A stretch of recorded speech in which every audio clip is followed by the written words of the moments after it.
부활 후 세 번째 주일입니다. 부활절 이후 여러분들은 인생에서 어떤 목적을 향해서 살아가고 계십니까? 부활절 이전에는 우리는 누구를 믿을 것인가라는 질문에 관심이 있습니다. 세상에서 십자가를 바라보면서 우리가 살았습니다. 근데 부활절 이후에는 부활의 주님의 눈으로 이 세상을 바라보는 것이죠. 그래서 우리는 어떻게 살아갈 것인가? 이 세상에서 이 부활절 이후에는 어떻게 살아갈 것인가라는 이런 질문을 던지면서 살아가야 됩니다. 지난주에 우리는 사도 바울에 대해서 배웠습니다. 다메섹 가다가 예수님을 만났죠. 사도 바울이 예수님을 향해서 두 마디 질문합니다. 첫 번째 질문은 뭐냐면 주여 누구십니까? 두 번째는 뭐냐면 주여 무엇을 하리이까라는 두 가지 질문을 합니다. 첫 번째 질문이 뭐죠? 주여 누구십니까? 이 질문은 믿음에 대한 질문입니다. 두 번째 질문은 주여 무엇을 하리이까라는 것은 행동에 대한 질문입니다. 부활절 이후에 우리는 이 세상에서 우리는 어떻게 살아갈 것인가? 이런 질문과 함께 세상을 향해서 나아가야 됩니다. 부활절 이후에 우리는 무엇을 해야 할까요? 세상에는 세 가지 일이 있습니다. 하고 싶은 일이 있고요. 그리고 할 수 있는 일이 있고 해야만 하는 일이 있습니다. 하고 싶은 일은 내가 성취하고 싶은 거죠. 그리고 할 수 있는 일은 내 능력과 관련된 것입니다. 해야만 하는 일은 나의 삶의 존재 이유이기도 한 것이죠. 자, 사람은 하고 싶은 일을 하면서 자기의 꿈을 이룹니다. 또 할 수 있는 일을 통해서 자기의 능력을 나타냅니다. 그리고 꼭 해야 될 일을 하면서 자기의 이 땅에서의 존재 이유를 나타내는 것이죠. 여러분, 사람은 해야 될 일을 하면서 이 세상에서 사명을 느끼는 거죠. 여러분, 하나님께서 우리에게 주시는 사명은요, 꼭 해야 될 일인 것입니다. 여러분 일생에서 꼭 해야 될 일이 무엇인지 발견하셨습니까? 그 일이 무엇입니까? 미국의 마르타라는 여인이 어렸을 때부터 꿈을 가졌습니다. 가난하게 태어나서 그는 정말 너무나 어렵게 자랐기 때문에 반드시 학교를 세워서 가난한 사람들을 가르쳐야 되겠다라는 꿈을 가지게 되었습니다. 그런데 돈도 없고 능력도 없습니다. 기도를 했어요. 기도하다가 하나님, 돈을 달라고 기도하다가 포드, 자동차를 만든 포드에게 편지를 썼습니다. 포드님, 동전 몇 입만 빌려주세요. 아니, 큰 돈을 달라고 부탁한 것도 아니고 동전 몇 입을 달라고 부탁했습니다. 아주 모욕적인 말일 수도 있죠. 포드가 비서를 통해서 조그만 돈을 보내줬습니다. 이 마르타는 여인이 그것을 가지고 꽃씨를 샀어요. 그리고 꽃을 심습니다. 꽃이 피겠죠? 그것을 가지고 팔아서 또 꽃씨를 삽니다. 그리고 팔고 팔아서 결국 그것을 가지고 학교를 열게 되었습니다.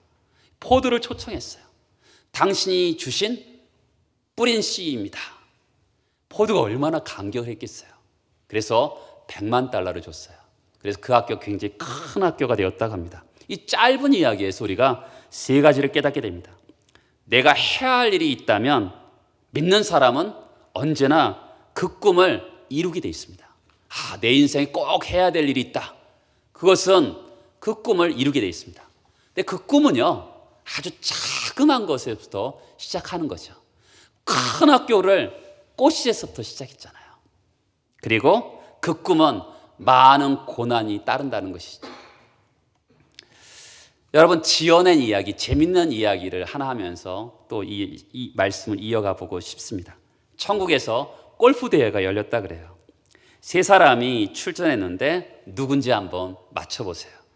세 사람이 골프공을 딱 쳤는데 세 사람 다 물속에 이 골프공이 빠지게 되었습니다.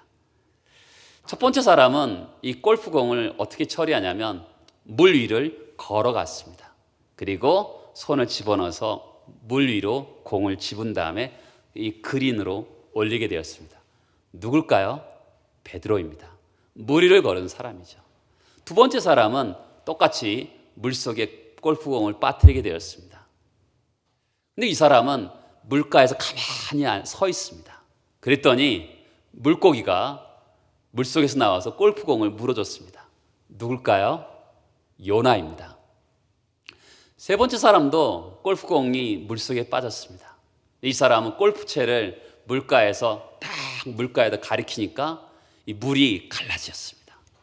물가에 들어가서 골프공을 그린으로 올려놓고 또 오니까 물이 잠기게 되었습니다. 누굴까요? 오늘 말씀을 전하는 모세인 것이죠. 모세는 일생을 120년을 살았다 그래요.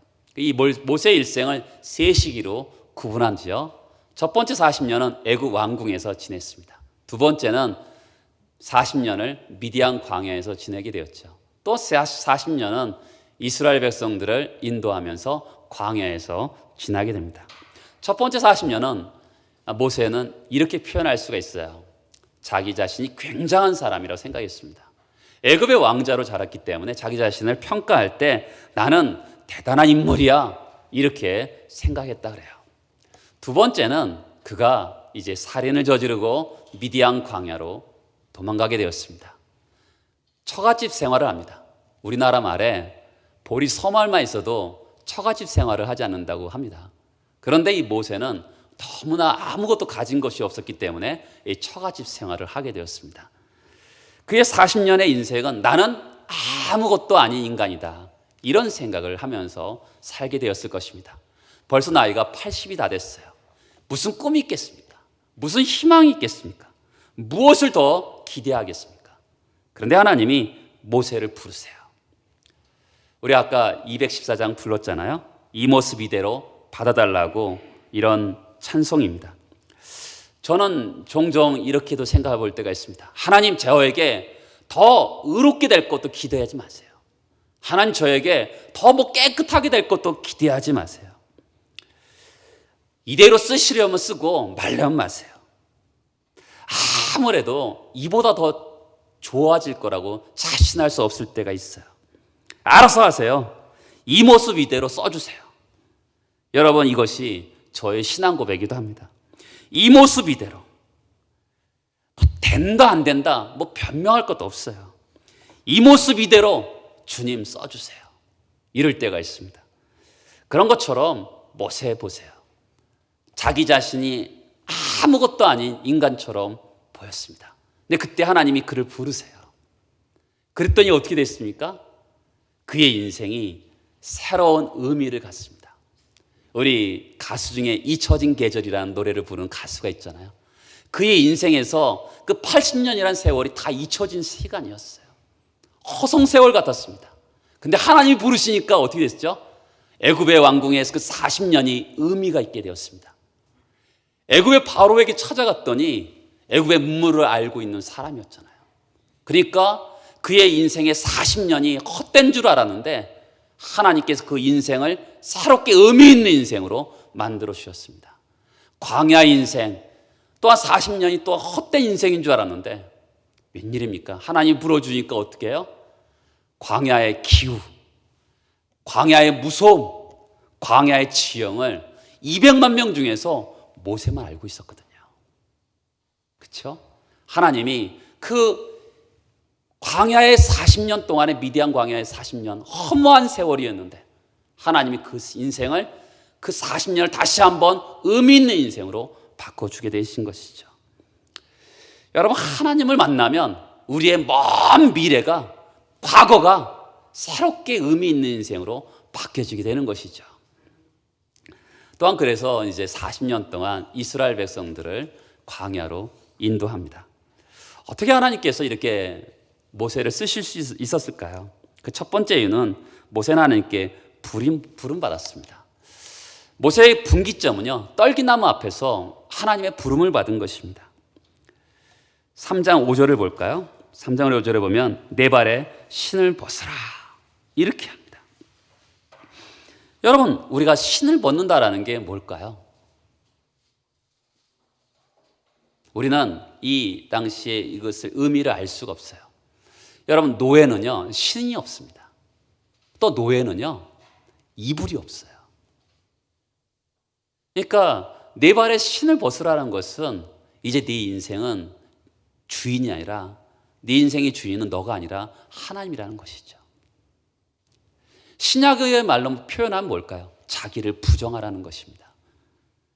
우리는 이전에 익숙한 가치관이 있습니다. 이전에 내 생각이 있습니다. 그것을 버리고 하나님 앞에 하나님이 주인 되는 것을 고백하며 살라고 내 발에 신을 벗으라고 얘기하고 있는 것이죠. 근데 그게 쉽습니까? 히브리서에 보면 피 흘리기까지 처절한 싸움을 하는 것입니다. 여러분, 사람은요 다 자기중심적입니다. 내 중심적으로 살아가고 싶어 합니다. 내 생각이 있고 내 경험이 있습니다. 그것을 내려놓고 주님 앞에 당신이 주입니다라고 하는 것이 우리 인생에서 얼마나 어려운 것입니까? 탈무드에 나온 이야기입니다. 느부갓네살이 하나님께 경배하러 왔습니다. 그때 천사가 느부갓네살이 머리를 탁 칩니다. 화가 나잖아요. 하나님께 경배하라는데 머리를 치니까. 왜 머리를 치냐고 했더니 천사가 이렇게 얘기하는 것이죠. 네가 왕관을 쓰고서 하나님께 경배한다고? 이렇게 책망을 합니다. 여러분, 우리의 신앙이 자라지 못하는 이유가 뭘까요? 혹시 여러분들이 하나님 앞에서 신을 혹시 벗지 못한 것은 아닐까요? 근데 문제는 모세가 하나님께 부름받기 이전에 자기가 먼저 움직였다라는 것입니다. 사도행전 7장에 보면 나이 40이 되매 그 형제 이스라엘 자손을 돌아볼 생각이 들었어요. 자, 2장 11절을 볼까요? 모세가 장성한 후에 한 번은 자기 형제들에게 나가서 그들이 고되게 노동하는 것을 보더니 어떤 애굽 사람이 한 히브리 사람 곧 자기 형제를 치는 것을 본지라. 자기 형제예요. 여러분, 우리가 집안에서 내 형제가 누구한테 맞으면 화가 나잖아요. 지금 모세가 히브리 사람이 지금 맞고 있는데 자기 형제라는 느낌을 받고 화가 치민 거예요. 민족의 의식이 있었던 거죠. 의협심이 있었던 것입니다. 근데 문제는요, 하나님이 아직 그를 부르지 않았다는 데 있습니다. 모세를 통해서 우리가 알 수 있는 것은 우리가 좋은 동기가 있어요. 좋은 목적이 있습니다. 그런데 하나님이 부르지 않으면 움직이지 말아야 된다는 것이죠.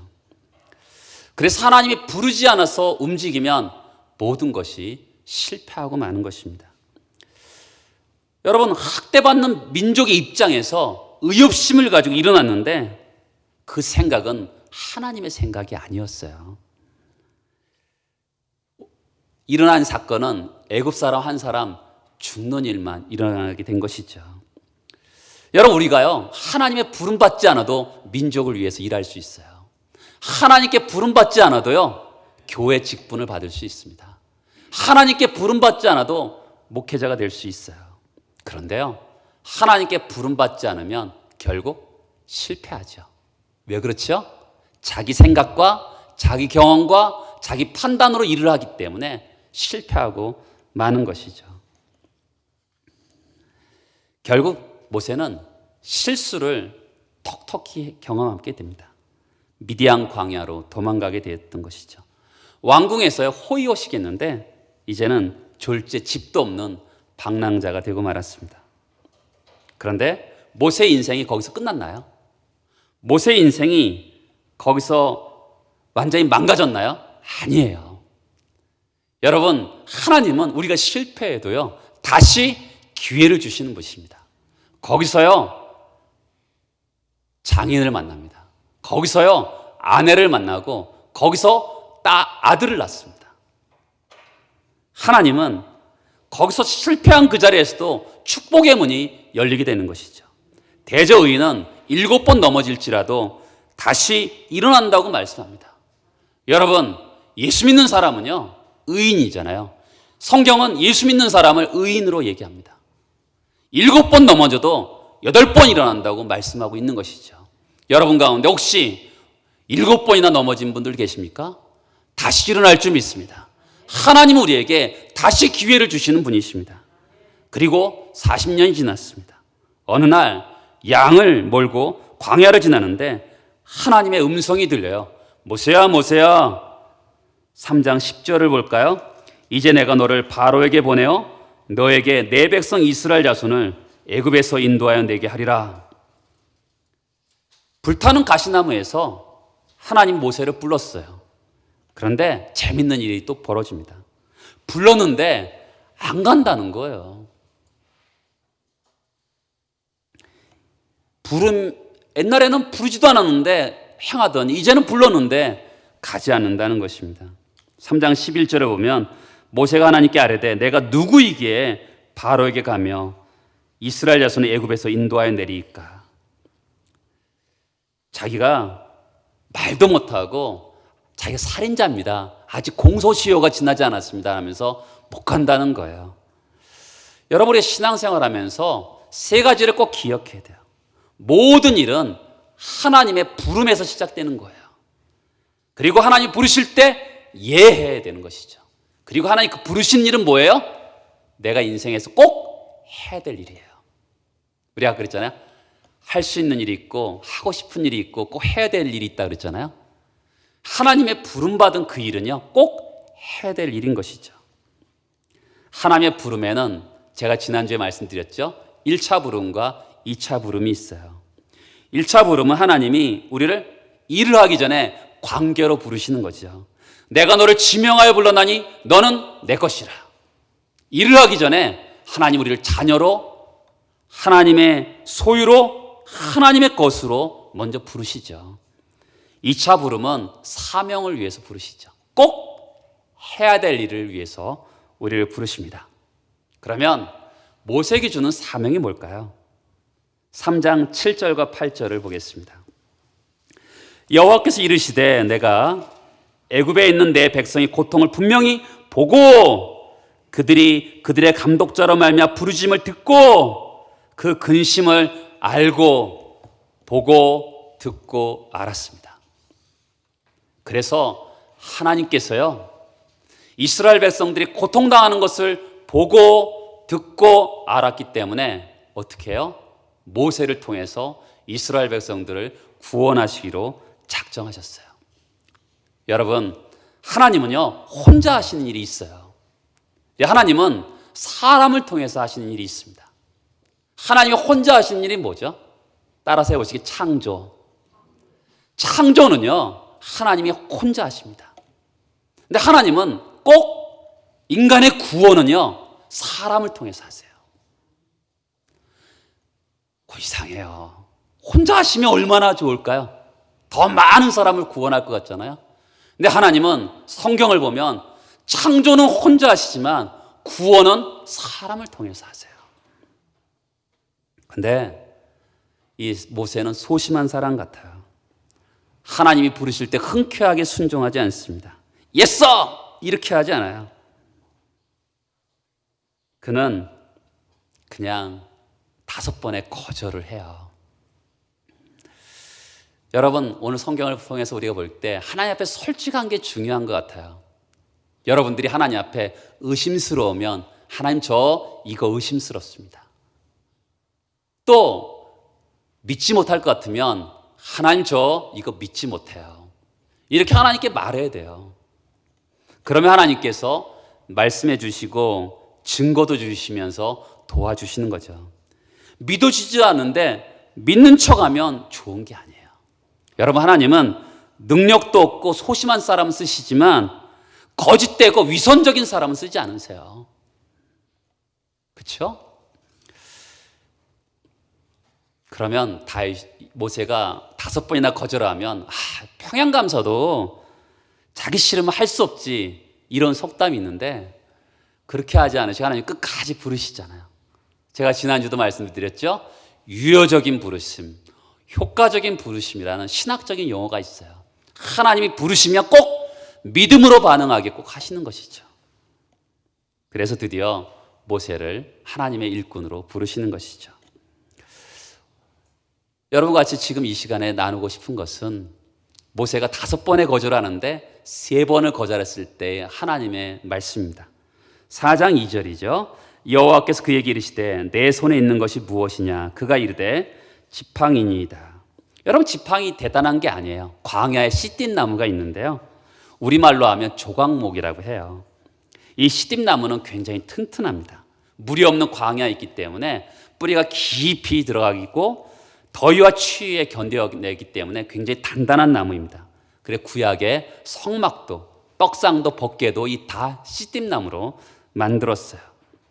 모세에게 하나님이 내가 가진 것이 무엇이냐? 예, 지팡이입니다. 하찮은 거거든요. 그렇죠? 널려진 거예요. 그냥 모세가 가다가 시듭나무 잘라서 다듬어서 그냥 1m 정도 만든 지팡이입니다. 말이 지팡이지 막대기죠.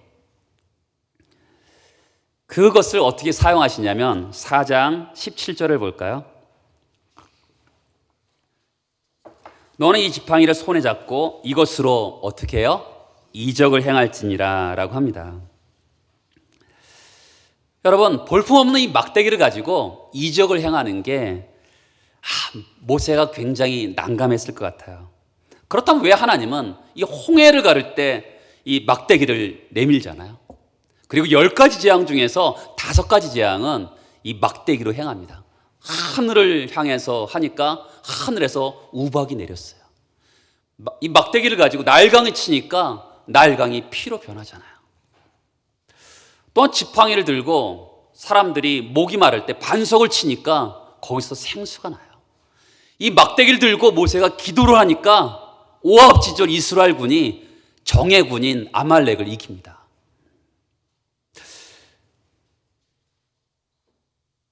왜 하나님은 이 막대기를 사용하실까요? 그것은 모세가 가지고 있는 유일한 것입니다. 여러분, 아까도 제가 말씀드렸죠. 모세는 처가살이 했어요. 그 양떼 누구 거예요? 장인의 거예요.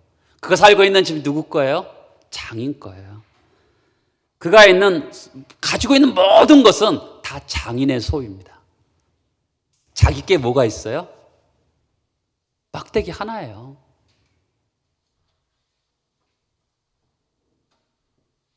그 막대기는 모세 자신을 의미하기도 하죠. 20절을 볼까요? 모세가 그의 아내와 아들들을 나귀에 태우고 애굽으로 돌아가는데 모세가 하나님의 지팡이를 손에 잡았더라. 여러분, 하나님의 명령에 순종하니까 모세의 지팡이가요, 하나님의 지팡이로 바뀌는 거죠. 순종하는 순간 마른 막대기가요, 하나님의 지팡이로 격상이 되죠. 여러분, 생각해 보세요. 모세가 애굽에 도착합니다. 그의 몰골이 어땠을까요? 나이는 80이지요. 그리고 마른 막대기 그 하나 들었어요. 얼마나 볼품이 없었을까요? 그런데 우스꽝스럽기도 했을 거예요. 그런데 그 초라한 몰골의 노인이 마른 막대기를 날강을 치니까 피가 생긴 거예요. 홍해를 가르고요, 반석에서 물이 나오게 했어요. 이 능력이 나타난 것은 마른 막대기가 하나님의 지팡이가 되었기 때문이죠. 여러분, 내가 지닌 거 마른 막대기밖에 없었어요. 그런데 하나님이 함께 하시니까 능력이 지팡이가 되는 거죠. 여러분, 하나님께 순종하니까 그것이 하나님의 지팡이가 된 것이죠. 우리가 가진 것 뭐가 있을까요? 성경에서 보면 아주 작은 것을 가지고 하나님 일하세요. 그렇죠? 삼손의 당나귀 턱뼈를 가지고 블레셋을 물리치잖아요. 그리고 다윗의 물맷돌을 가지고 골리앗을 물리치잖아요. 그 아이의 오병이어를 가지고 5천 명을 먹이시잖아요. 여러분, 하나님의 은혜를 생각해 보세요. 하나님은 우리 도움 없이도 기적을 일으킬 수 있죠. 그런데 하나님은 우리의 조그만 것을 가지고 기적을 일으키시는 것을 보게 돼요. 여러분, 우리가 가지고 있는 것이 뭘까요? 우리는, 하나님은 기질도 사용하세요. 다 기질이 다 다르죠. 베드로는 다혈질이에요.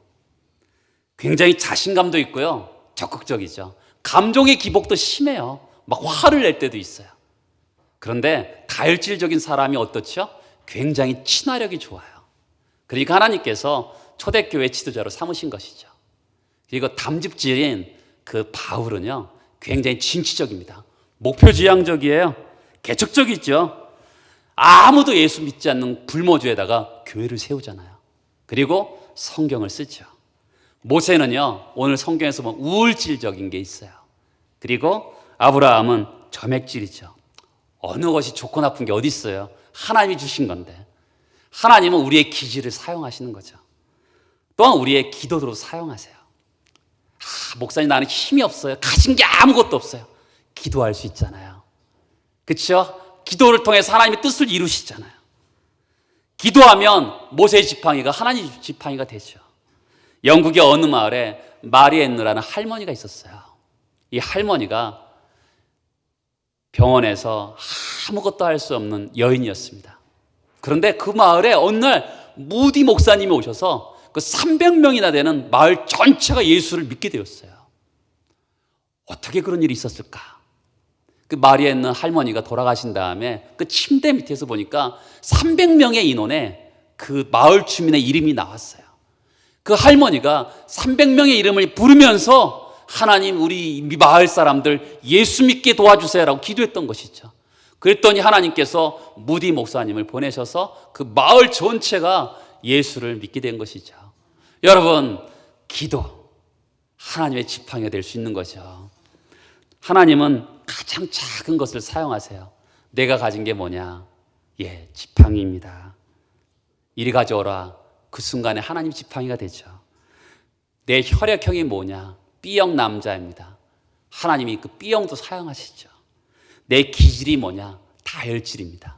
다혈질은 단무지라 그러잖아요. 단순 무식하고 지라 같은 성격이라 그러잖아요. 하나님은 그 다혈질도 사용하세요. 네가 가진 것이 무엇이냐? 공부 좀 했습니다. 하나님 지적인 것도 사용하시고요. 내가 가진 것이 뭐냐? 할 줄 아는 거 아무것도 없고요. 기도 좀 합니다. 그 기도를 사용하시죠. 하나님은 작은 것도 하나님께 붙잡히면 하나님의 지팡이가 될 줄 믿습니다. 아멘. 여러분, 어떤 경우에도 하나님이 쓰실 때는요, 어떻게 하시냐면 이 떨기나무 가운데 불을 만나게 하세요. 여러분, 이 떨기나무는 가시나무인데 아주 굉장히 무서운 나무라 그래요. 사람들이 너무 가시가 무서워서 끔찍해서 가까이 가기에는 무서운 나무라 그럽니다.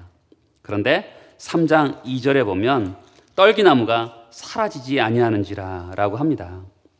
하나님의 불이 붙었는데 떨기나무가 사라지지 않아요. 여러분, 성경에 나오는 이 불은요, 여러 가지 의미가 있어요. 보통 하나님의 임재를 상징하죠. 불기둥, 구름기둥과 불기둥 아시죠? 이 불기둥이 하나님이 직접 그들의 갈 길을 보여주는 임재의 상징이었잖아요.